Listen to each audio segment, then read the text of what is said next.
Bom, muito bem. Boa tarde a todos. Vamos dar início a mais uma reunião do Grupo de Estudos Tumores Hereditários, o Latin American GET. Hoje é dia 10 de maio de 2024.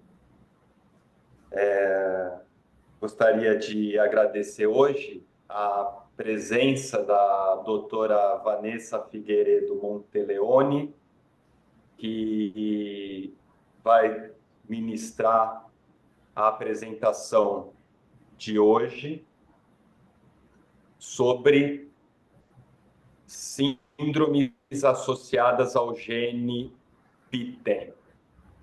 A doutora Vanessa Figueiredo Monteleone, ela é médica geneticista, ela fez a sua residência na Universidade de São Paulo e atualmente ela integra o nosso grupo de pesquisa do PROAD, na equipe de aconselhamento genético, que é uma parceria entre o Ministério da Saúde e o Hospital Beneficência Portuguesa aqui de São Paulo.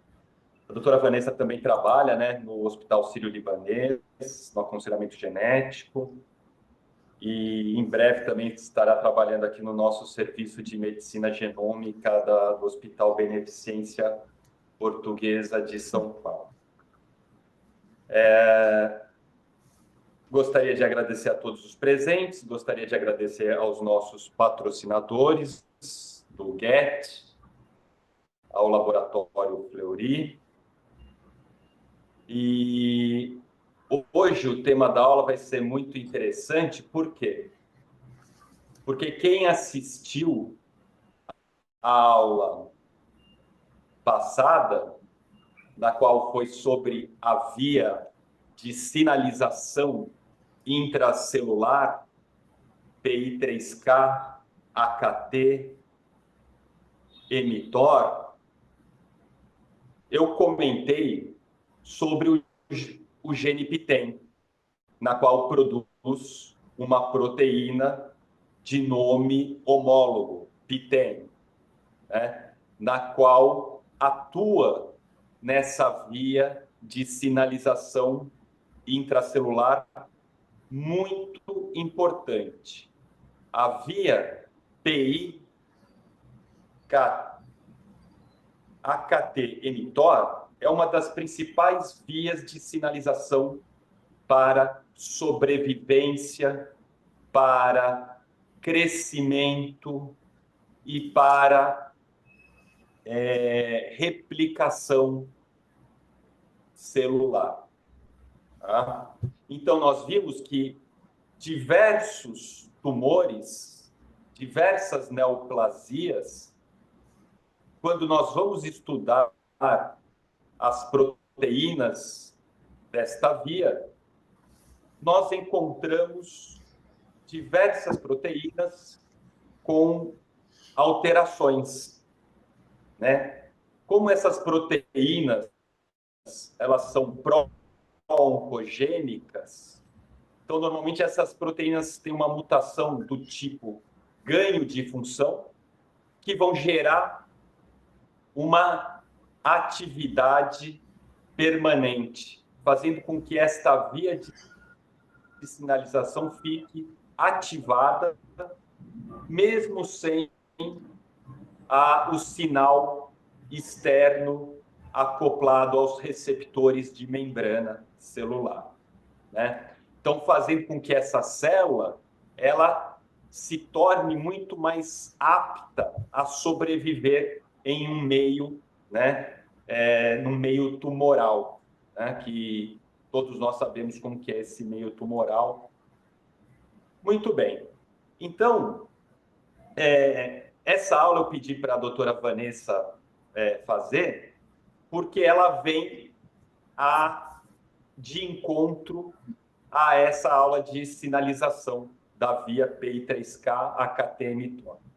E também pedi para ela falar sobre as síndromes genéticas de predisposição ao câncer que estão associadas à mutação no gene PTEN, né? Então, eu não vou entrar em mais detalhes, porque quem vai agora apresentar essa aula é a doutora Vanessa. Doutora Vanessa, muito obrigado pela presença, pela disponibilidade.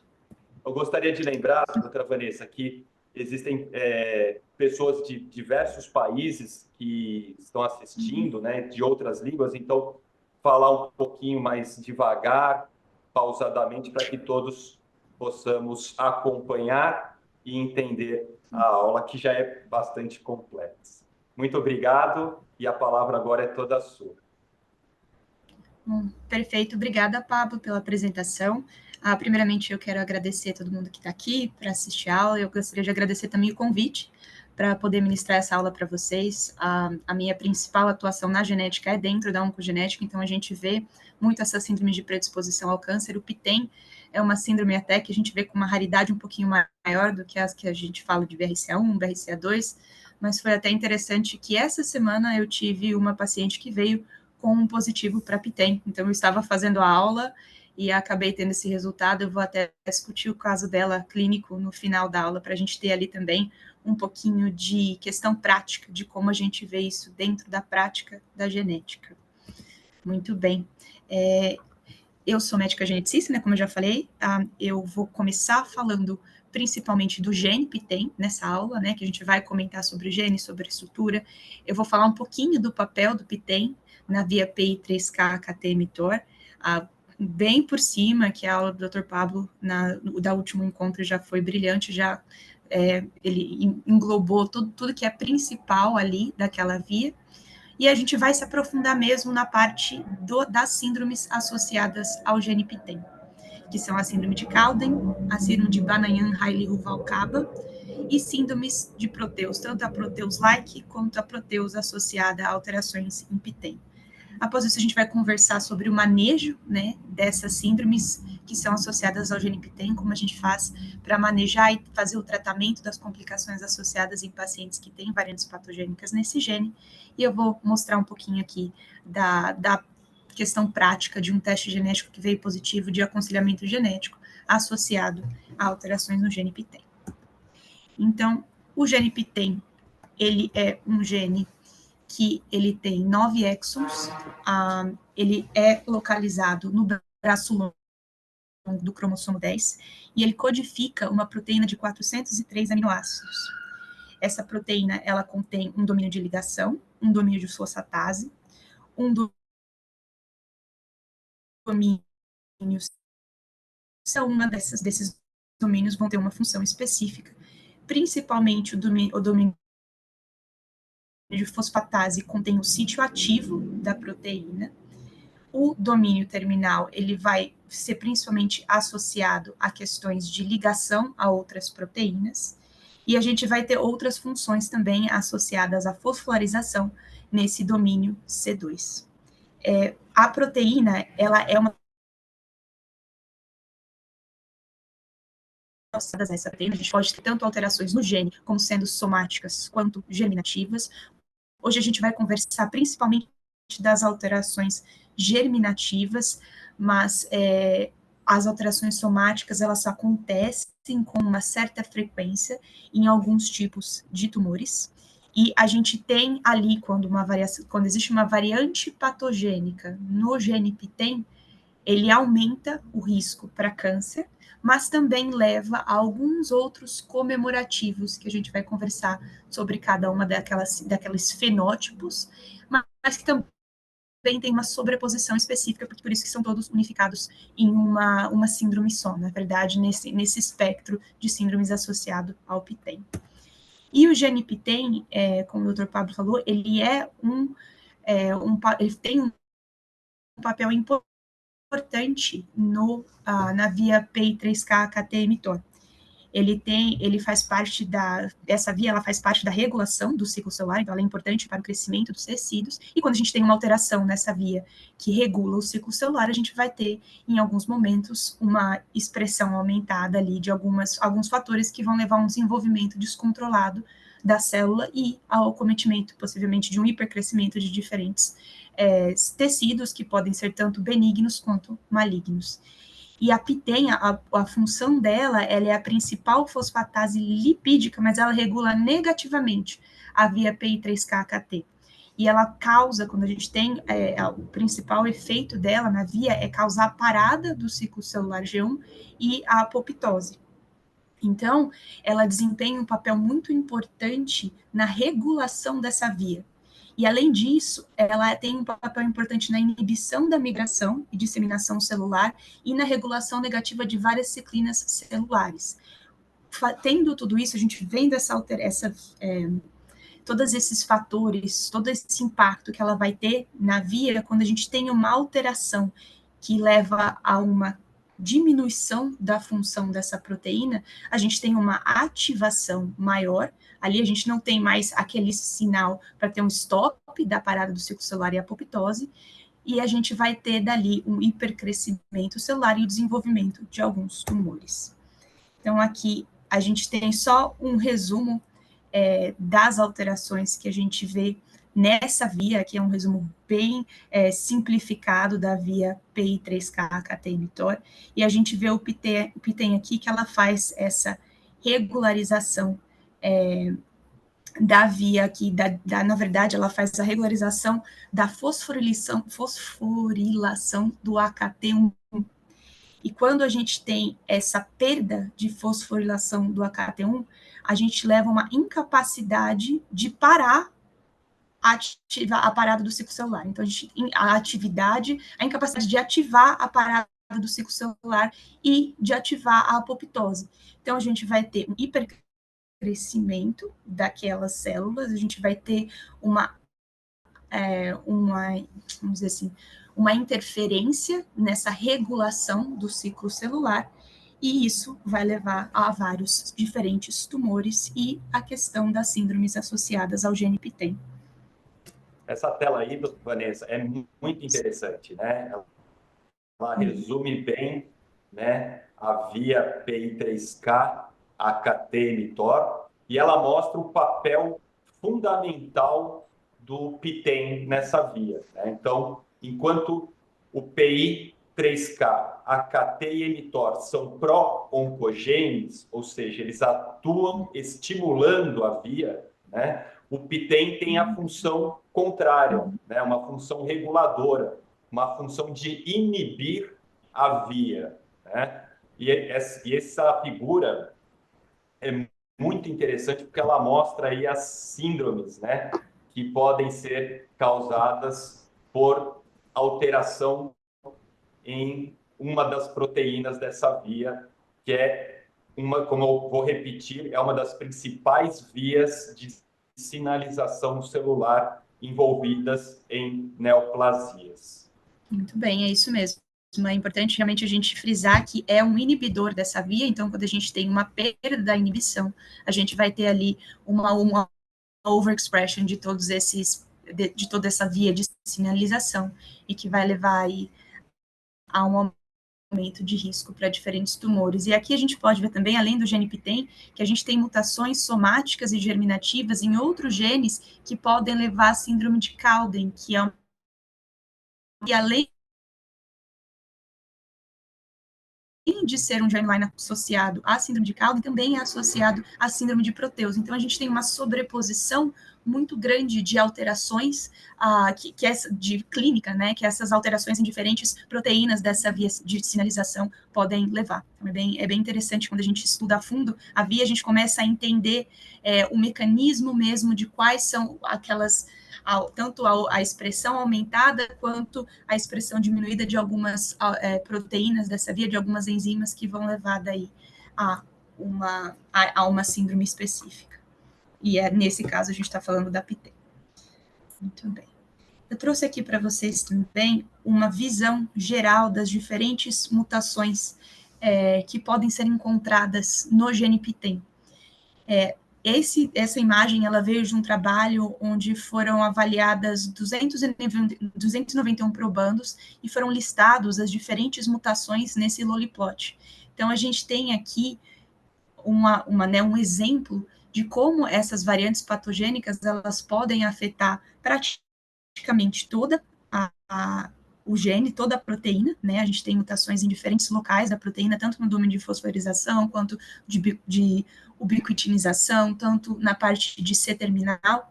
E a gente tem também que quase a gente consegue ver ali que na grande maioria dessas mutações, uma boa porcentagem delas está localizada no exon 5, que contém o sítio ativo da proteína.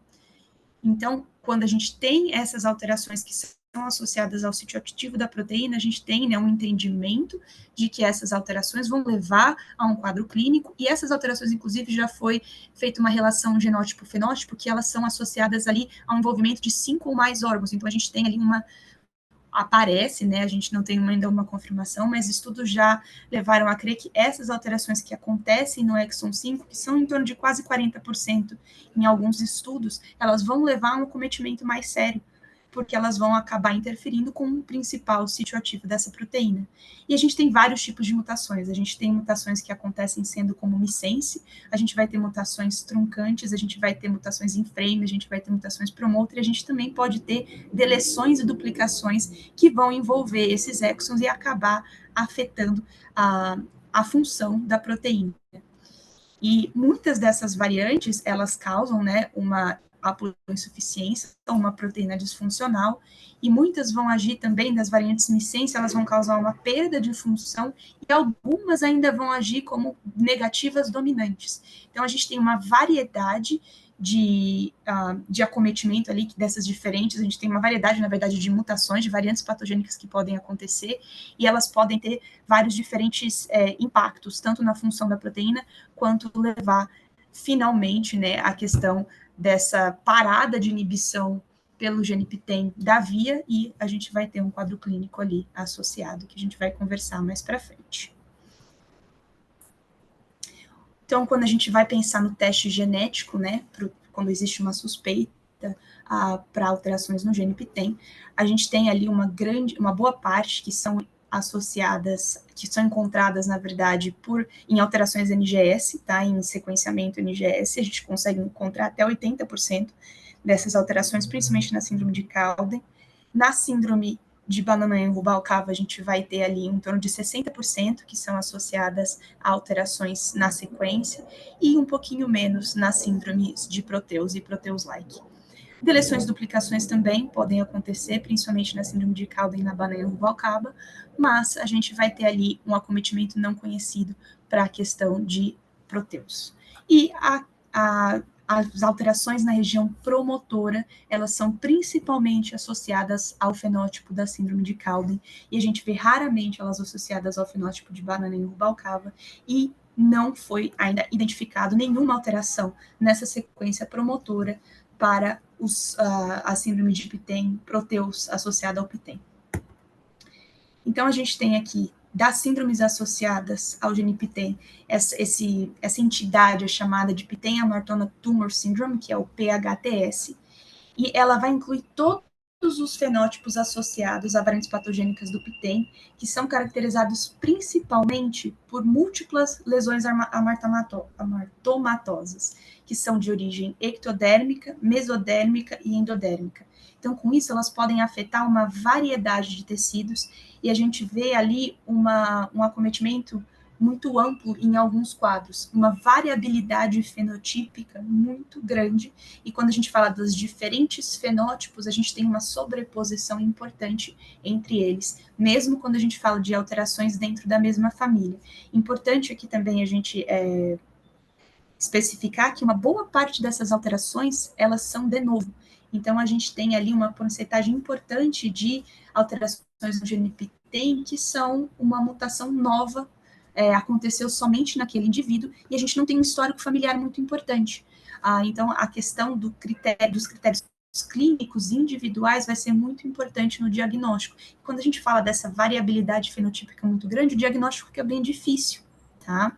A penetrância da síndrome, ela chega até 99% aí na quarta década, mas a gente tem algumas questões que a penetrância pode ser uma alteração dermatológica, que a gente vai conversar mais para frente das manifestações cutâneas, pode ser a questão do câncer. Então, como é uma questão variada, são manifestações diferentes, isso vai levar a uma dificuldade da gente fazer o diagnóstico dessa síndrome. E as manifestações que têm mais impacto clínico da PHTS são aquelas que são associadas, claro, à predisposição a alguns tipos de câncer, e a que tem outro impacto clínico muito importante são aquelas que são associadas a distúrbios do neurodesenvolvimento, incluindo o transtorno do espectro autista. A gente tem uma relação ali, não somente a questões de múltiplas lesões amartomatosas e a questão da predisposição ao câncer, mas existe também uma associação com vários distúrbios do neurodesenvolvimento, alguns casos com uma deficiência intelectual e alguns casos também associados a diferentes distúrbios, incluindo o transtorno do espectro autista, que é uma das questões que a gente tem que levar em consideração quando a gente está avaliando na genética, quando a gente está avaliando uma criança que tem uma macrocefalia, que também é outra característica de alguns fenótipos dessa síndrome, que tem um transtorno do espectro autista. Então, a gente tem ali um quadro clínico inespecífico, mas a gente tem que pensar no PTEM quando a gente tem ali uma criança que apresenta essas características. Então, quando a gente fala da PHTS, ela clinicamente vai incluir as seguintes síndromes, que é a síndrome de Cowden, a síndrome de Banayan-Riley-Ruvalcaba, a síndrome de Proteus relacionada ao PTEM e a síndrome de Proteus-like relacionada ao PTEM. A gente vai conversar sobre as características clínicas de cada uma delas e depois a gente vai conversar sobre o manejo de PHTS de uma maneira em geral, relevando algumas coisas importantes ali, a gente vai destacar algumas questões importantes para cada um desses fenótipos. Muito bem. Então, a primeira síndrome que a gente vai conversar é a síndrome de Cowden. Quando a gente fala de alterações associadas ao PTEM, é a síndrome mais conhecida e a mais frequentemente diagnosticada. Ela é uma síndrome autossômica dominante, que é associada a variantes patogênicas ou provavelmente patogênicas no gene PTEM, e ela é caracterizada por múltiplas lesões amartomatosas e ou tumores malignos em vários órgãos ou tecidos. E a gente tem, se a gente for considerar a síndrome de Cowden as características clínicas, em torno de 80% dos casos vão ter uma variante patogênica, ou provavelmente patogênica em PTEM.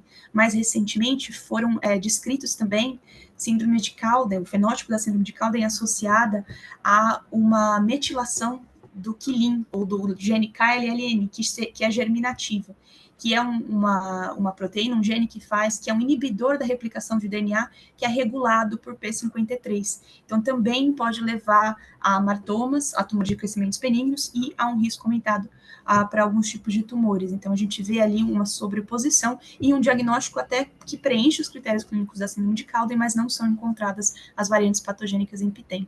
A incidência da síndrome de Cowden é de 1 a cada 200 mil indivíduos, mas devido àquela questão de a gente ter uma dificuldade muito grande de fazer um diagnóstico, a gente imagina que é uma síndrome que seja subdiagnosticada. Então, é uma síndrome rara dentro das síndromes até mesmo de predisposição ao câncer, mas acredita-se que ela seja subdiagnosticada. E a gente tem ali uma penetrância de 90% dos indivíduos, eles vão ter alguma manifestação clínica do distúrbio até os 30 anos, seja ela algum tumor amartomatoso, seja que são os principais questões de manifestação, alguma predisposição ao câncer, algum câncer, né, algum tumor específico, e a gente vai ter as manifestações mucocutâneas, que elas são presentes, claro, uma boa parcela desses indivíduos antes dos 30 anos, mas em até 99% dos indivíduos afetados, como a variante provavelmente patogênica ou patogênica que tem, eles vão desenvolver os estigmas mucocutâneos, que são os tricolemomas, as lesões papilomatosas, as ceratoses acrais e plantares, e a gente vai conversar um pouquinho mais sobre cada uma dessas mais para frente. Então, aqui, as características clínicas, na verdade agora, né, a gente vai conversar sobre essas lesões mucocutâneas. As características clínicas principais das lesões são os tricolemomas faciais múltiplos, que são, na verdade, amartomas do infundíbulo folicular. Eles são não muito característicos ao exame físico para uma pessoa que não tem o costume de né, fazer o diagnóstico de tricolemomas, e geralmente eles são diagnosticados através de biópsia. Então, até um dos critérios clínicos é um diagnóstico por biópsia de tricolemomas faciais. A gente também pode ter ali múltiplas lesões papilomatosas ectodérmicas, principalmente em face, e pode geralmente perioral, e a gente pode ver também algumas em outras partes do corpo, principalmente em regiões acrais.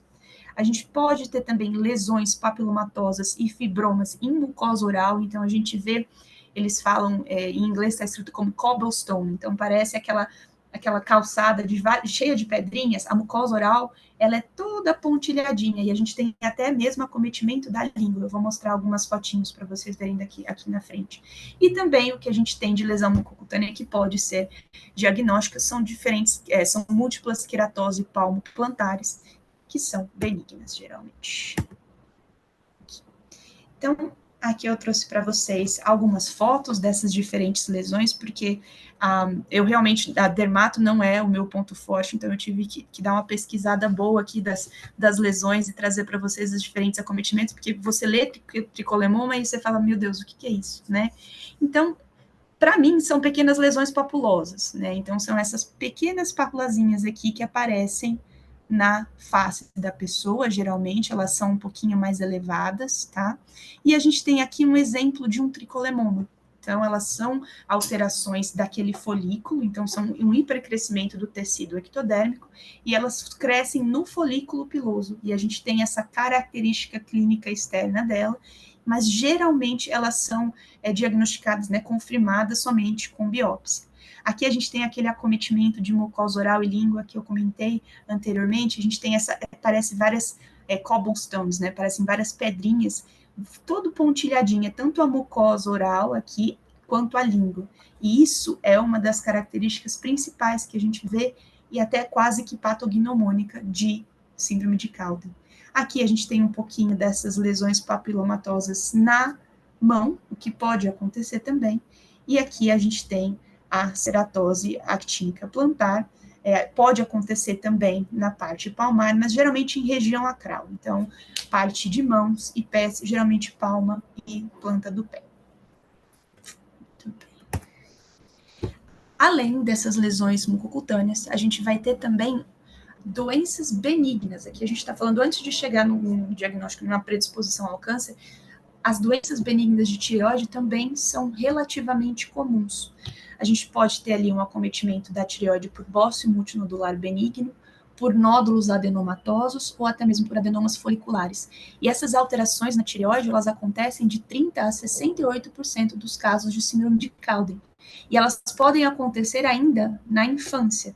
Então, a gente tem um acometimento, não necessariamente por câncer, apesar de já ter sido descrito o caso mais jovem de câncer de tireoide na síndrome de Cowden foi numa criança de 7 anos, mas geralmente o que vai acontecer, o que vai ser o acometimento da tireoide na infância, vão ser essas doenças benignas, um bócio multinodular ou nódulos adenomatosos. E foi feito um estudo com crianças com diagnóstico de síndrome de Cowden, em torno de 26% dessas crianças com diagnóstico molecular confirmado já tinham alguma alteração no exame de imagem da tireoide. Então, antes dos 18 anos, a gente já vê algumas alterações, e a gente vai falar um pouquinho mais para frente, mas quando a gente chegar lá na parte de rastreamento, uma das indicações, independente até se foi feito o diagnóstico molecular, ou se a gente tem um histórico familiar e uma possibilidade ali dessa criança ter dado a alteração, existe uma indicação de rastreamento da tireoide, de uma avaliação periódica dessa tireoide, até mesmo com ultrassom de tireoide durante a infância. Então, a gente tem ali alguma indicação até mesmo de fazer o diagnóstico dessa síndrome na infância, claro, se a gente está falando somente de alterações mucocutâneas e doenças benignas da tireoide, se a gente está falando de outros acometimentos como transtorno do espectro autista, macrocefalia, isso vai ser uma coisa que a gente vai olhar também, as doenças benignas da tireoide, mas não vai ser o principal sintoma ali que vai acender uma luzinha para a gente conseguir fazer esse diagnóstico.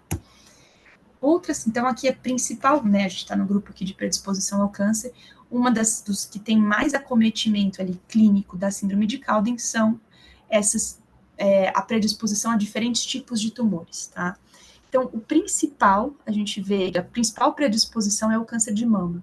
Então, mulheres que têm alteração no GNPTEM a gente tem ali um aumento de risco lifetime, né, ao longo da vida, para ter um câncer de mama entre 50% a 80%. A gente tem variados estudos, alguns falaram ali, colocaram mais próximo dos 50%, teve um que chegou até 85%, tá?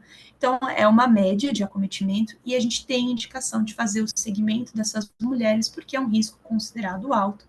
E esse segmento é feito é um segmento de alto risco, e a gente vai conversar aqui através de exames de imagens e até mesmo alguns momentos com indicação de cirurgias de redução de risco. O câncer de tireoide também é um risco, além das doenças benignas de tireoide, a gente vê que esses pacientes têm um risco aumentado para câncer de tireoide, entre 21% e 35%, e esse risco, ele é principalmente para tumores foliculares ou papilíferos. A gente raramente, não foi descrito, na verdade, nenhum tumor medular associado à síndrome de Cowden. Então, o principal é os tumores foliculares, e a gente tem ali algum acometimento por papilíferos. O câncer renal também é uma das alterações que podem, é uma das predisposições, é um dos riscos aumentados para esses pacientes com síndrome de Cowden, e a gente tem ali um risco vitalício entre 15% a 35%. Quando a gente olha os critérios clínicos também, a gente vê que malformações geniturinárias também são têm uma associação com a síndrome, está dentro dos critérios menores, mas o câncer renal tem uma certa prevalência, e existe ali um acometimento principalmente a partir dos 40 anos, então vai existir uma indicação de rastreamento a partir dos 40 anos. O câncer de endométrio é um câncer também que existe um aumento expressivo para mulheres que têm a síndrome de Pitten. Então, a gente pode ter ali uma ocorrência entre 19 e 21, um aumento de risco de 19 a 28% ao longo da vida, tá? E essas mulheres, elas têm também indicação de fazer o rastreamento para câncer de endométrio, e em alguns casos, né, após a conversa sobre a questão de reprodução, até mesmo de realizar a esterectomia. Miomas uterinos também são relatados na síndrome de Cowden, que são questões de lesões amatomatosas, a gente tem um hipercrescimento de um tecido, então miomas e fibromas uterinos também são associados à síndrome, não só o câncer de endométrio. O câncer coloretal e o melanoma são riscos relativos aumentados. A gente tem um aumento, sim, de pólipos amartomatosos na síndrome de Cowden, então uma boa porcentagem desses pacientes tem o acometimento por pólipos gastrointestinais, e por causa disso eles têm um aumento relativo de risco para câncer coloretal, que fica entre 9% a 16%, e, portanto, eles vão ter, sim, uma indicação de realizar o segmento com a colonoscopia e a endoscopia a partir ali de uma certa idade. A gente geralmente fala a partir dos 35 ou antes do câncer mais jovem na família.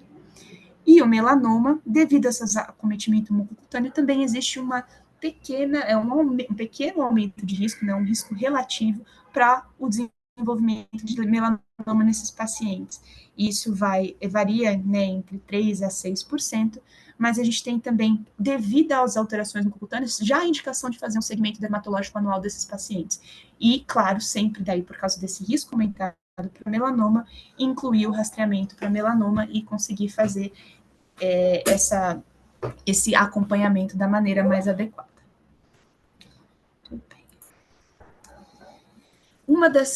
Um dos acometimentos que a gente fala que são um pouquinho mais raros, mas eles podem acometer, né, ao longo da vida. A gente tem um risco para pacientes com Pitten de até 32%. Esse foi o risco maior que eu encontrei, mas tinha alguns artigos que falaram entre 9%, 16%, 32%, então ainda não é bem estabelecido, mas o máximo é de 32% vitalício, de ser acometido por uma lesão amartomatosa benigna do cérebro, que a gente chama de LDD, que na verdade é um gangliocitoma displásico na parte do cerebelo. E esse achado é um achado patognomônico da síndrome de Cowden. Então, quando a gente tem uma LDD, uma lesão amartomatosa no cerebelo, a gente já tem ali não foi já praticamente relacionado a uma variante germinativa em Pitten. E existe algumas indicações para a gente fazer o rastreamento neurológico, com avaliação neurológica desses pacientes, que geralmente isso acontece na idade adulta, então essas avaliações neurológicas elas vão ser feitas ali a partir dos 18 anos ou até um pouquinho depois, caso necessário, e elas vão claro, a avaliação neurológica clínica, e caso ele apresente algum sintoma, existe até a indicação de fazer uma neuroimagem para ver se existe o acometimento ali do cerebelo. Outro acometimento de lesões amartomatosas que são observadas por exame são os pólipos gastrointestinais. Como eu falei anteriormente, esses pacientes, eles têm, uma grande maioria deles vão apresentar múltiplos pólipos gastrointestinais que são amartomatosos, e eles, devido a um acometimento, né, maior, por múltiplos pólipos, eles têm um risco aumentado para câncer coloretal e, portanto, tem que fazer o segmento adequado. Outras características clínicas, que a gente já saiu um pouquinho da parte de câncer, a gente está falando aqui de características que a gente vê no exame dismorfológico, mesmo no exame clínico, é a macrocefalia. Em torno de 80% a 100% desses pacientes apresentam uma macrocefalia, ou seja, um percentil superior a 97% do perímetro cefálico. Alguns deles podem apresentar também algumas malformações arteriovenosas ou hemangiomas, apesar de que isso é uma questão um pouquinho vaga. Então, é um dos critérios menores, a gente não tem ali uma porcentagem específica do acometimento de pessoas com PTEM e malformações arteriovenosas, com alteração com síndrome de Cowden, e malformações arteriovenosas, e a gente tem ali também a questão da deficiência intelectual e transtornos do neurodesenvolvimento.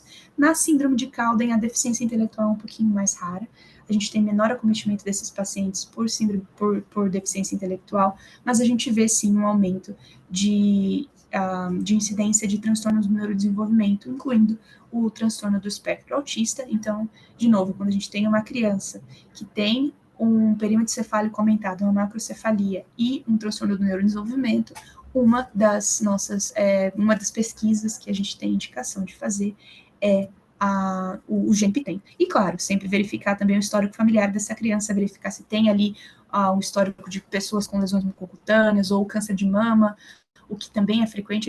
Eu já diagnostiquei uma criança com macrocefalia, até a mãe tinha um histórico de câncer de mama com 32 anos, então a gente diagnosticou a mãe e o filho, que é um pouquinho mais raro a gente ter essa questão de transmissão familiar, mas a gente vê ainda assim na clínica.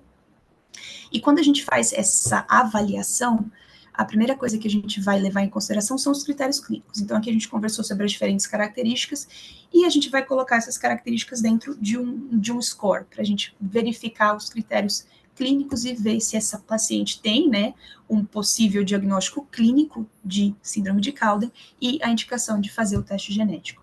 Então, como eu falei, os critérios patognomônicos são essa doença de Lambert-Duclos, que é aquele LDD, o acometimento do cerebelo do adulto, tá? Na criança não é patognomônico, mas do adulto é. As lesões mucocutâneas, então os triquelemomas, principalmente, os queratoses acrais, as lesões papilomatosas e as lesões em mucosa oral, quando a gente tem múltiplas lesões, e o tricolemoma, quando ele é diagnosticado através de biópsia, tá? Então são critérios patognomônicos.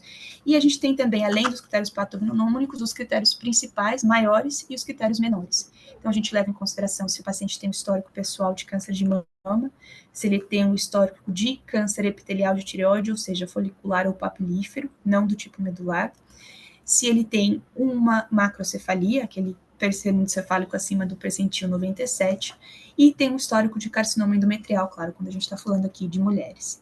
Os critérios menores são outras lesões de tireoide, então adenoma, bócio multinodular, principalmente se forem diagnosticados na infância, uma deficiência intelectual, quando a gente tem aí um QI menor que 75, pólipos intestinais amartomatosos, principalmente quando são múltiplos, qualquer doença fibrocística da mama ou miomas uterinos também são critérios menores. A gente tem também o acometimento por lipomas ou fibromas e alterações geniturinárias, que vão desde tumores até malformações. Então, esses são os critérios, e quando a gente vai ter um diagnóstico clínico, a gente vai ter que ter lesões mucocutâneas patognomônicas, um dos seguintes. Então, a gente tem 6 ou mais pápulas faciais, tá? E das quais dessas 6 pápulas faciais, 3 ou mais têm que ser tricolemomas, elas têm que ter um diagnóstico, uma biópsia apontando que elas são tricolemomas. Pápulas faciais cutâneas e papilomatose da mucosa oral, então ela deve apresentar um desses. Papilomatose da mucosa oral e queratose acral, ou 6 ou mais queratoses palmoplantares.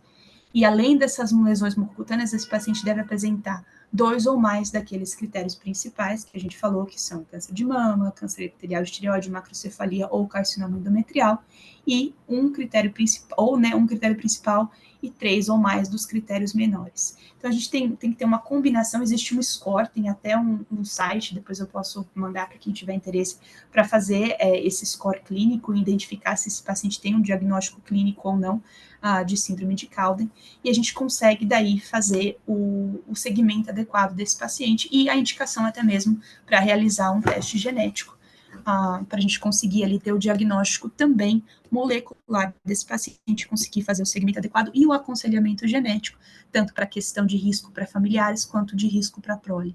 Então, os critérios clínicos, a gente tem um diagnóstico clínico que pode levar, sim, à indicação de realizar também um diagnóstico molecular e ao manejo adequado desse paciente e da sua família.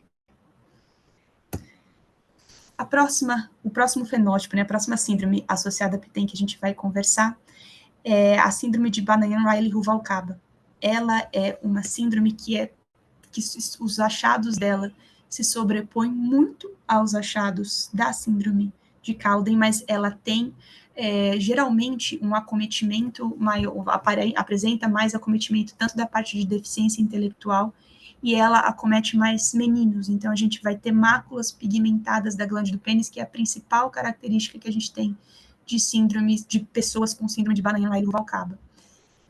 É uma síndrome autossômica dominante, também associada a variantes patogênicas e provavelmente patogênicas no gene PTEN, e a gente tem ali as características cardinais da síndrome, que tem uma certa sobreposição com a síndrome de Cowden, que são a macrocefalia, então um perímetro acima de 97 percentil, polipose intestinal amartomatosa, então quando essa criança tem múltiplos pólipos amartomatosos intestinais, lipomas, malformações vasculares são mais frequentes na síndrome de Banayan-Riley-Ruvalcaba do que na síndrome de Cowden, então a gente vê com mais frequência, e essa frequência aumentada, o diagnóstico quando a gente diagnostica uma pessoa que está com uma suspeita de uma síndrome associada ao PTEN, e ela tem malformações vasculares, a gente já leva um pouquinho mais esse diagnóstico para o lado da Banayan-Riley-Ruvalcaba, principalmente se forem meninos e se for associado a máculas pigmentadas na glândula do pênis. Aqui eu trouxe uma foto, não sei se está dando para ver direito, mas a gente consegue ver essas pequenas manchinhas que aparecem na glândula do pênis, esses meninos têm, é uma das características principais da parte de acometimento dermatológico, e esses meninos geralmente têm uma macrocefalia e eles têm um acometimento maior por deficiência intelectual, alguns com transtorno de neurodesenvolvimento, mas a deficiência intelectual é mais prevalente em pacientes com Banayan-Riley-Ruvalcaba. Muito bem. Então, a gente falou das síndromes associadas, que tem vamos dizer assim, um quadro clínico mais associado a essas lesões amartomatosas, a questão da macrocrania, a questão de aumento de risco para tumores. Agora a gente vai entrar num espectro clínico mais associado à síndrome de Proteus. Então, aqui a gente vai falar de um espectro clínico muito mais associado à parte de hipercrescimento segmentar, tá? E quando a gente fala da síndrome de Proteus, quando não existe aqui a gente está falando de uma mutação germinativa relacionada a PTEN. Quando a gente fala da síndrome de Proteus não relacionada a PTEN, essas alterações geralmente elas são somáticas, são em mosaico, né? A gente fala que são em mosaicismo. E muitas vezes a gente não consegue ter um diagnóstico molecular quando a gente faz o teste de sangue periférico. A gente só consegue o diagnóstico molecular, às vezes, por a coleta de tecido afetado. Aqui não, aqui a gente tem as características diagnósticas da síndrome de Proteus, mas a gente tem uma variante germinativa patogênica ou provavelmente patogênica no gene PTEN. Então, ela é caracterizada, né, pelo crescimento, é uma síndrome de Proteus caracterizada com todas as síndromes de Proteus por um crescimento progressivo segmentar ou irregular de diversos tecidos. A gente vai ter um acometimento ali de todas as camadas germinativas, principalmente do esqueleto, então a gente tem um acometimento ósseo importante, a pele, o tecido adiposo e o sistema nervoso central. Então, o diagnóstico de síndrome de Proteus associada a PTEN é realizado quando a gente tem um paciente que preenche critério clínico para síndrome de Proteus e na qual é identificada uma variante patogênica germinativa em PTEN. E se a gente tem estudos, né, que mostram de pacientes, de corte de pacientes com síndrome de Proteus, em torno de 20% desses pacientes apresentaram variantes germinativas em PTEN. Então, a gente tem que ver, claro, os critérios clínicos para a síndrome de Proteus. O diagnóstico da síndrome de Proteus, ele é estabelecido quando a gente tem aqui um probando que apreende todos os 3 critérios gerais. Tá? Então, a gente tem um probando que tem uma distribuição em mosaico das lesões. Quando a ocorrência dessas alterações são esporádicas, a gente geralmente não vê um histórico familiar, e é um curso progressivo. Esse curso progressivo é importante porque, geralmente, essas crianças, esses indivíduos que têm a síndrome de Proteus, eles têm manifestação mínima ainda na infância, eles têm manifestação mínima ao nascimento. E essa manifestação vai ser progressiva, começando ali na infância, e que pode ter, levar, ter condições, impacto clínico muito grande, porque ele leva a desfiguração, tem toda uma questão ali, tanto funcional quanto estética, bem, bem grave na síndrome de Proteus, a depender de qual é o acometimento, quais são os tecidos acometidos, qual é a gravidade desse acometimento e a questão de como que a rapidez desse crescimento progressivo. E quando a gente tem aqui esses 3 critérios gerais, a gente vai usar também os critérios, uma tabelinha que tem os critérios clínicos, tanto positivos e alguns negativos, e a gente vai fazer uma pontuação. Então, essa pontuação, se a gente está falando de pessoas que têm uma variante patogênica KT1, que não é o nosso caso aqui. Então, uma outra forma um diagnóstico molecular de síndrome de Proteus é quando esse paciente tem uma variante em mosaico em AKT1. Aqui a gente está falando de um paciente que tem uma variante patogênica germinativa em PTEN. Então, para ser um diagnóstico de uma síndrome de Proteus associada a PTEN, ele tem que ter uma pontuação acima de 15, igual ou maior que 15. Então, a pontuação ela vai levar em consideração todos esses critérios clínicos que a gente tem aqui. Então, a gente vai ter principalmente a questão de assimetria. Essa assimetria, ela pode acontecer em membros, ela pode acontecer na parte crânioencefálica, ela pode acontecer também em outras questões de canal auditivo, em outros locais. A gente tem um acometimento muito grande também em pacientes com Proteus por escoliose, então o acometimento da coluna vertebral é algo que a gente vê com uma certa frequência. Então, a gente vai ter ali esse acometimento e o score máximo é 5. Então, aqui a gente fala só dessa assimetria e questão de tecido com um hipercrescimento apropriado. Então, a gente vai levar em consideração cada um desses diferentes tecidos que podem apresentar o crescimento e o score máximo é 5. Claro que aqui um dos principais achados, que a gente tem na síndrome de Proteus são aquelas lesões cerebriformes que são bem características. Eu acabei não colocando uma foto aqui, mas depois eu posso pegar se alguém tiver interesse, mas também dá para achar no Google rapidinho. São lesões que parecem realmente um encéfalo. Então, ela tem toda aqueles sulcos, parece sulcos e giros, e geralmente elas acontecem em regiões sacrais. Então, a gente tem muito mãos e pés acometidos por essas lesões cerebriformes. Além da assimetria e de hipercrescimento de diferentes tecidos e assimetria, a gente pode ter também o hipercrescimento de alguns órgãos. Então, a gente pode ter uma esplenomegalia, o acometimento até mesmo de questão ocular, pode ter um acometimento de mucosa oral, de várias outras questões de renal também. Então, a gente tem vários diferentes sistemas que podem ser acometidos pelo hipercrescimento. A gente não está falando aqui só de questão de esqueleto e ectodérmica, a gente está falando também de o acometimento por diferentes órgãos e visceral. E isso é um dos critérios que a gente tem que levar em consideração também. Quando existe também um acometimento de cistos ou bulbos no pulmão, tá? E isso é um dos critérios diagnósticos que a gente tem que levar em consideração. É menos frequente, mas pode acontecer, e quando é feito o diagnóstico de síndrome de Proteus, a gente tem que fazer uma pesquisa inicial dessas lesões, porque elas podem ter um acometimento bem importante para esses pacientes. E a gente tem também a questão de investigar tanto malformações vasculares, como malformações capilares, venosas e linfáticas, que é aqui outro critério que a gente leva em consideração e se sobrepõe muito à síndrome de Banayan-Rubalcaba, que são essas malformações vasculares que ela pode estar presente principalmente nessas duas síndromes. Esses pacientes, eles têm também um risco aumentado, eles têm também a síndrome de predisposição ao câncer, e a gente tem ali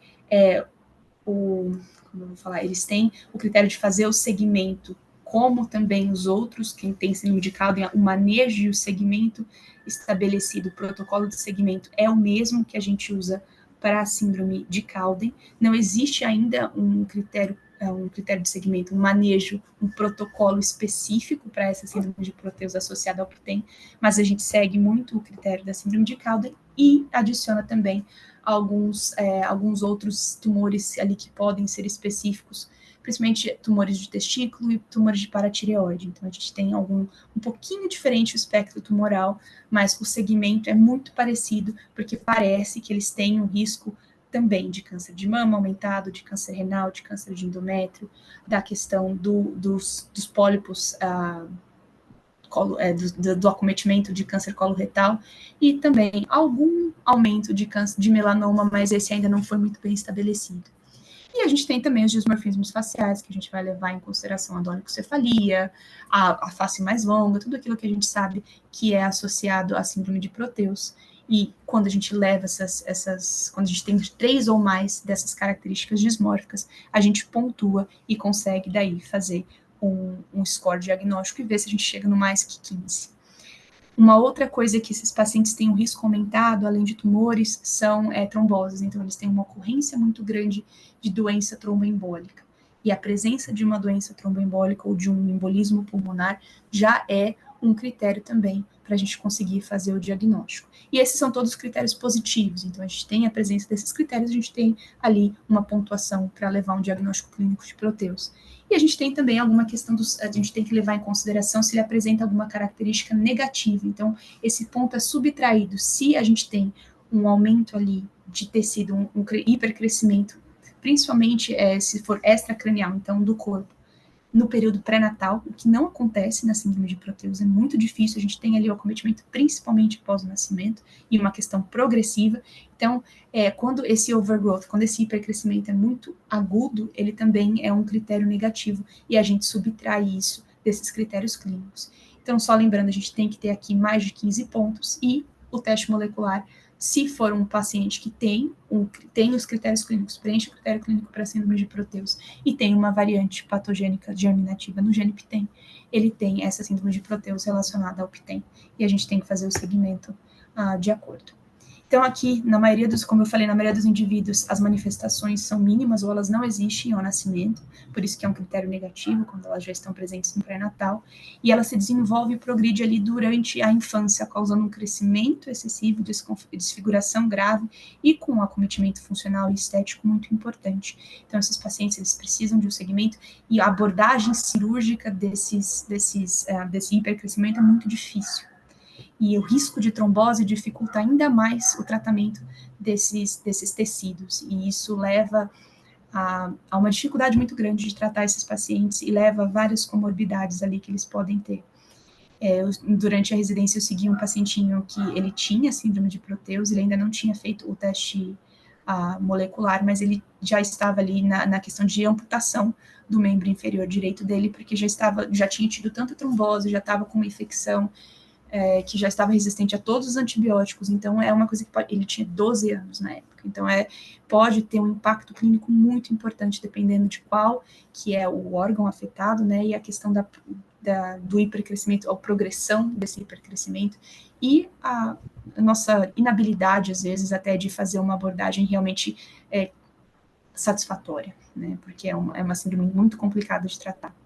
E além dessa questão do hipercrescimento, de todas essas complicações, ele está associado à série de tumores. Então, a gente tem que fazer o segmento desses pacientes também, como sendo um paciente com risco aumentado para diferentes tumores, todos aqueles associados à síndrome de Cowden, que a gente já falou, e principalmente os tumores de paratireoide e alguns tumores testiculares em pacientes com síndrome de Proteus relacionada a PTEN.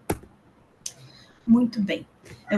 Aqui a síndrome de Proteus-like relacionada ao PTEN, a gente vai falar um pouquinho mais rápido, porque, na verdade, ela é uma síndrome que vai ter alguns critérios ali da síndrome de Proteus, mas ela não vai preencher todos os critérios. Então, ela vai ter ali um score, aquela criança, vai ter um score abaixo de 15.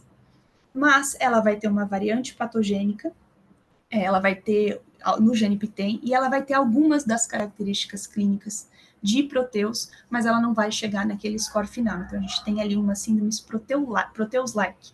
Principalmente o hipercrescimento é o que mais é observado nessas crianças ou nesses adultos, e a gente vai ter alguns acometimentos vasculares também. as variantes patogênicas germinativas em PTEN, nesses pacientes que têm a síndrome de Proteus-like, ela ocorre em torno de 20% dos pacientes. Então, é um acometimento até importante, mas a gente tem que lembrar que o diagnóstico de síndrome de Proteus molecular pode ser complicado, porque é uma questão de que a gente, às vezes, tem que fazer o teste genético no tecido acometido, principalmente quando não é relacionado ao PTEN, quando não é germline, a gente não vai ter um diagnóstico desse, mas a gente vê ali, quando faz a testagem de sangue periférico, a gente encontra em 20% dos pacientes essas variantes patogênicas germinativas em PTEN.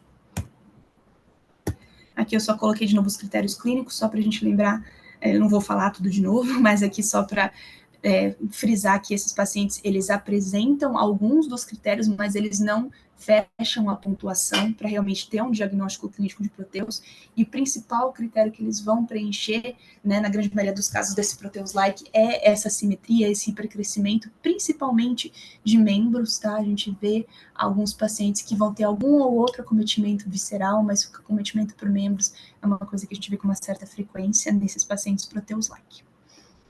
Mas eles não preenchem todos os critérios clínicos. Muito bem. Eu vou falar sobre o manejo geral dessas síndromes associadas ao PTEN, porque a grande maioria delas não tem um protocolo específico. A gente tem um protocolo muito específico para a síndrome de Cowden, tá? Que se sobrepõe ao protocolo da síndrome de Banayan-Rubalcaba, mas as síndromes de Proteus-like, elas têm um protocolo que é uma mistura, vamos dizer assim, entre o protocolo geral do manejo da síndrome de Cowden com algumas indicações específicas para os sintomas associados a Proteus. Então, o manejo geral ao diagnóstico, a gente deve fazer um histórico médico completo e um histórico familiar para identificar se existe alguma possibilidade ali de um histórico, de uma herança, né, familiar por características de PHTS, se a gente tem histórico familiar de macrocrania, se a gente tem histórico familiar até mesmo de TEA, de histórico familiar de tumores e histórico familiar também de lesões mucocutâneas. O que é mais difícil, que muitos pacientes não sabem, histórico familiar de lesão mucocutânea. Você pergunta, tem uma mancha, eles não sabem. Né, então, a gente pergunta mais a questão de oncológico e histórico familiar de macrocrania e transtornos do espectro autista e deficiência intelectual. Esse paciente deve passar por um exame físico abrangente anual a partir dos 18 anos de idade ou 5 anos da idade mais jovem do diagnóstico de um câncer na família.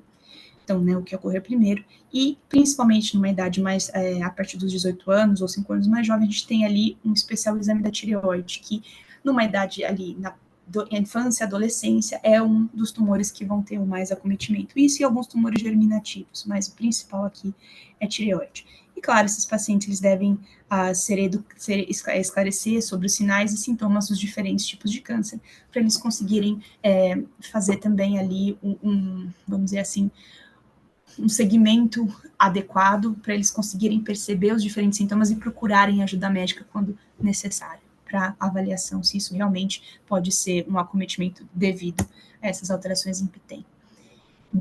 O manejo específico de manifestações dermatológicas mucocutâneas é uma avaliação dermatológica anual. Então, como eles têm um risco relativo aumentado para melanoma, aquele risco em torno de 6%, eles têm essa avaliação dermatológica anual, é indicado que inclua-se o rastreio para melanoma. Quando a gente tem um paciente que tem lesões assintomáticas, a principal vamos dizer, recomendação é realizar a observação dessa lesão. Se a gente não tem nenhum acometimento ali específico da questão fora estética, né? Se a gente não tem nenhum sintoma associado, sintoma de massa associado àquela lesão, a gente tem ali a indicação de fazer a observação. E caso exista, claro, uma suspeita de malignidade, é daí indicada a biópsia, mesmo ela sendo uma lesão assintomática. Quando a gente tem um paciente com lesões sintomáticas, os diferentes agentes tópicos, curetagem, criocirurgia ou a mesma ablação a laser pode fornecer um alívio, mas esse alívio geralmente é temporário. Quando a gente faz a excisão cirúrgica dessas lesões, ela pode ser complicada pela formação de queloide, então às vezes o paciente fica com um resultado estético pior do que só ter a lesão ali, e ocorre muito frequentemente a recorrência, e uma recorrência rápida dessas lesões.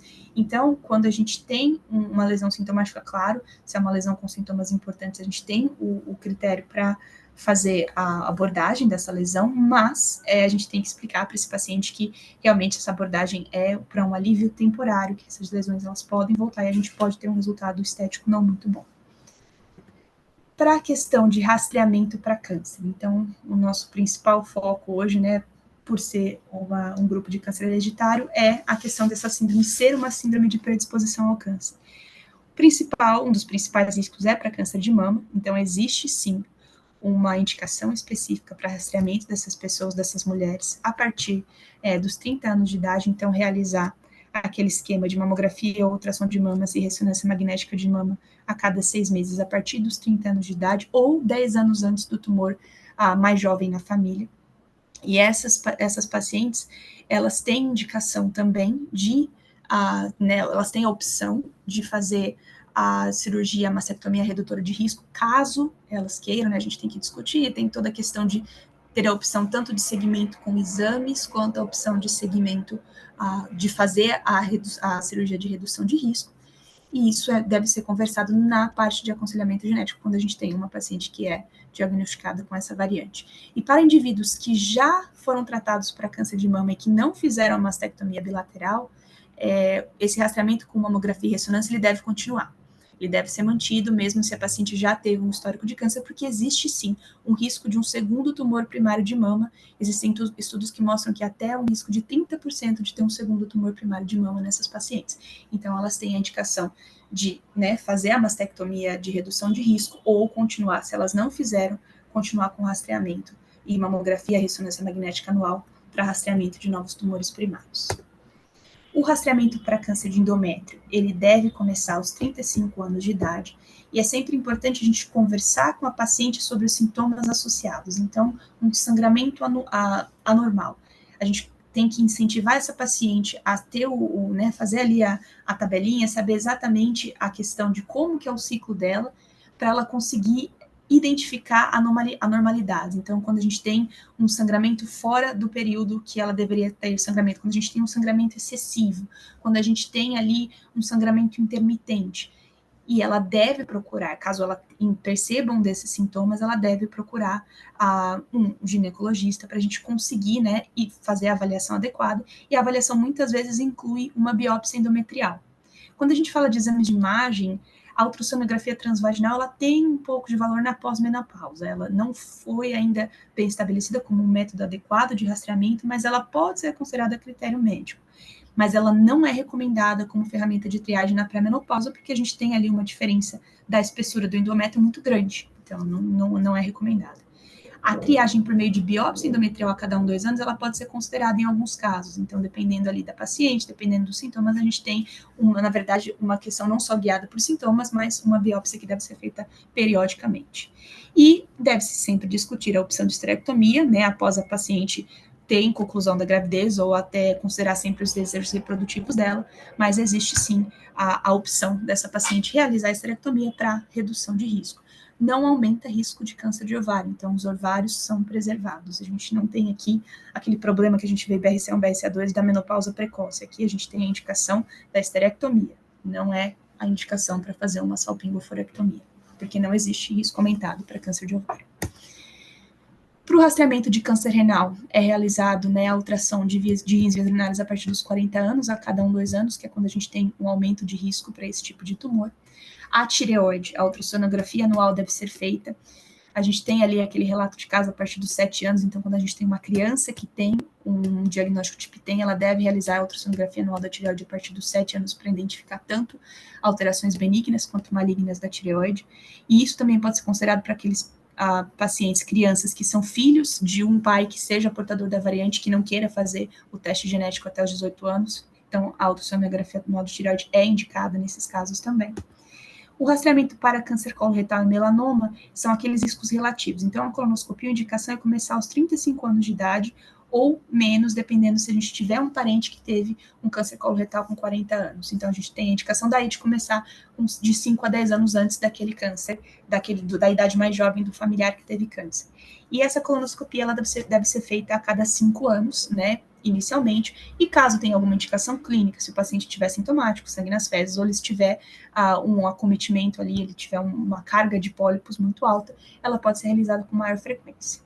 E o risco comentado para o melanoma, ele já é mitigado, né, quando a gente já faz o rastreamento para esse risco de melanoma, quando a gente faz a avaliação dermatológica anual, que já é uma recomendação devido à questão das alterações mucocutâneas associadas a essas síndromes com variante patogênica IMPT.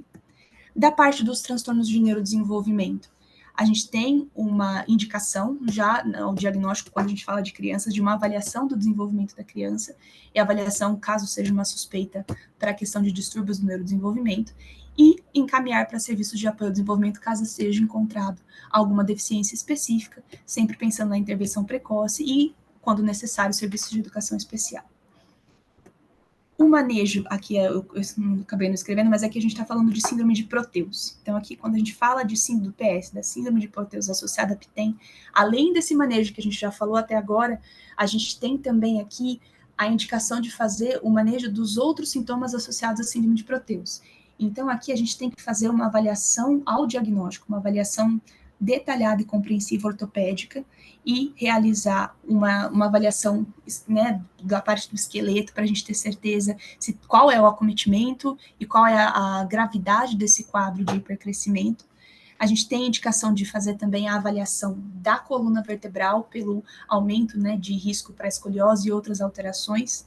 E a gente tem também, para aqueles casos que tem aquelas doenças pulmonares específicas, né, bulbosas pulmonares que eles falam, a gente tem indicação de fazer uma avaliação inicial da parte pulmonar, tanto uma avaliação clínica quanto uma avaliação com exames, e a gente tem também a indicação de fazer vamos dizer assim, a avaliação da parte do desenvolvimento, porque esses pacientes, eles podem apresentar algum déficit de desenvolvimento, algum transtorno, mas é um pouquinho mais raro, e principalmente se a gente for levar em consideração se for um acometimento muito grave por alguma síndrome de hipercrescimento, se estiver atrasando um desenvolvimento motor, por exemplo, de uma criança, eles também têm que ter essa terapia mais de suporte. Muito bem. Eu trouxe aqui rapidinho, eu sei que eu já passei um pouquinho do tempo, mas a gente vai conversar rapidinho de um quadro clínico de uma síndrome de PTEN, que eu atendi essa semana, que retornou comigo. Então, inicialmente veio essa paciente do sexo feminino, com 27 anos, ela já trouxe ali uma história, um diagnóstico de câncer de mama, então ela tinha 2 tumores primários sincrônicos, um na mama direita, um carcinoma ductal in situ, e um carcinoma papilífero encapsulado na mama esquerda. E além da questão do histórico de câncer, ela tinha um histórico de múltiplos nódulos em tireoide, que ela estava fazendo segmento desde os 19 anos, e ela já tinha feito mais de uma biópsia e nenhuma delas teve nenhuma evidência de malignidade. Eu não tive acesso a essas biópsias, eu não sei o que foi encontrado, mas ela me falou, né, eu não consegui ainda ter o laudo, de que ela não tinha nenhuma alteração maligna até o momento. De histórico familiar, o histórico familiar dela era meio pobre para a questão de histórico para câncer. Então, a gente tinha uma tia materna com câncer de tireoide papilífero aos 56 anos e um avô materno com câncer de próstata aos 70. Então, ela tinha mais 5 irmãos, 3 irmãos e 2 irmãs, com nenhum histórico de câncer. O pai e a mãe também não têm nenhum histórico de câncer. A família paterna, nada de acometimento por câncer. Mas a gente via ali um certo histórico que pode entrar dentro da população geral. Um câncer de próstata aos 70 anos não chama atenção, e um câncer de tireoide aos 56. Pelo histórico pessoal da paciente de câncer de mama, mais de um tumor de câncer primário de mama, ela teve indicação para fazer o teste genético, e o resultado chegou agora, ela fez o teste genético dia 16/4, o resultado chegou essa semana, e foi identificada uma deleção, uma variante patogênica no gene PTEN. E a gente partiu, a partir desse teste, a gente foi para fazer o aconselhamento genético. E esse aconselhamento genético, principalmente nesse momento inicial, a principal preocupação dela era a questão de câncer. Então, ela já teve histórico de câncer de mama, ela já realizou a mastectomia. Então, ela perguntou sobre a necessidade de fazer novos exames para fazer esse acompanhamento, eu não sei qual que foi, se essa mastectomia foi uma mastectomia para redução de risco ou não. Eu pedi para ela trazer os últimos exames de imagem que ela tinha feito após a cirurgia, para a gente ver se não foi uma mastectomia subótima, porque se a gente tem uma sobra de tecido muito grande, muitas vezes a gente ainda assim tem a indicação de fazer uma ressonância de mamas anual. Câncer de tireoide, eu expliquei para ela que existe um aumento de risco, sim, principalmente para o tipo folicular, e que ela tinha a indicação de fazer um segmento. Encaminhei ela para um endócrino, para o cirurgião de cabeça e pescoço, principalmente porque ela já tem múltiplos nódulos na tireoide. O câncer renal, a partir dos 40 anos, a gente vai precisar começar, ela ainda é muito jovem, mas a gente vai precisar começar a fazer um segmento adequado ali com ultrassom de rins e vias urinárias. O câncer de endométrio, ela ainda tem desejo reprodutivo, ela não tem filhos no momento, ela tem 27 anos, e ela tem o desejo de ter filhos, então eu falei para ela, eu expliquei para ela a questão da importância da gente ter o segmento do ciclo menstrual, de ter o segmento adequado com o ginecologista, fiz uma cartinha para o ginecologista dela, para a gente ter esse segmento, mas no momento a gente não está nem considerando a esterectomia, porque ela é uma mulher de 27 anos. O câncer de colo retal, a gente vai começar a partir dos 35 anos, ela não tem histórico de câncer na família, colo retal, então a partir dos 35 anos a gente vai começar a fazer ali uma endoscopia, colonoscopia, inicialmente a cada 5 anos, e a questão de melanoma, ela foi encaminhada para uma avaliação dermatológica. E tudo isso foi de acordo com os critérios do NCCN, que a gente tem lá, que é o nosso principal guia para o segmento desses pacientes. É uma paciente que aceitou bem o diagnóstico, eu acho que a principal preocupação dela, na verdade, era a testagem dos irmãos e irmãs, que eles estavam também um pouquinho desesperados quanto à questão da parte hereditária do câncer dela. Eu expliquei para ela que esse geninho específico muitas vezes é de novo, a gente não tem um histórico familiar tão sugestivo assim. Quanto a manifestações cutâneas, foi uma consulta online, tanto a primeira quanto a segunda, ela não descreveu nenhuma manifestação cutânea e eu não consegui fazer um exame físico adequado. Ela saiu da consulta agora de aconselhamento com uma cartinha para o dermato para fazer a avaliação adequada. Ela não tem nenhum sintoma de hipercrescimento, não tem nenhum histórico familiar nem pessoal de transtorno do neurodesenvolvimento, atraso ou deficiência intelectual. Ela não aparenta ter macrocrania. Eu não consegui fazer o perímetro cefálico dela, porque ela realmente, consulta online não dá. E ela não tem nenhuma questão de acometimento da questão de neurológico, vamos dizer assim. Então, a questão do LDD ainda não foi bem explorada, mas vai ser um tema para a próxima consulta. Quanto a diagnóstico pré-implantacional, ela também teve perguntas, já que ela tem esse desejo reprodutivo. Aqui a gente até tem no aconselhamento genético a necessidade de conversar com esse paciente sobre a questão de opções reprodutivas, então eu expliquei para ela sobre a possibilidade de diagnóstico pré-implantacional e tudo aquilo mais, e ela ainda não está ela não está pensando em ter filhos, mas já para ela ter esse conhecimento também, para quando ela chegar nesse momento, ela já entender um pouquinho das quais são as possíveis opções para ela. E é isso, muito bem, muito obrigada. Eu vou parar aqui de compartilhar, e aí se alguém tiver alguma pergunta, eu fico super à disposição. É só um minutinho. Obrigado, doutora Vanessa, pela excelente aula sobre síndromes associadas ao GNP-TEN. Eu acho que você abordou tudo, né? Foi uma aula bastante ampla e muito obrigado aí. E pelo passar da hora, eu vou ter que encerrar, né, a nossa reunião de hoje. É uma pena, mas se alguém tiver alguma pergunta, é só entrar em contato com a gente que a gente responde. Muito obrigado, doutora Vanessa, pela presença. Obrigado a todos pela presença. E então encerramos mais uma reunião do LA Get. Até a próxima, pessoal. Tchau, tchau. Obrigada. Obrigada.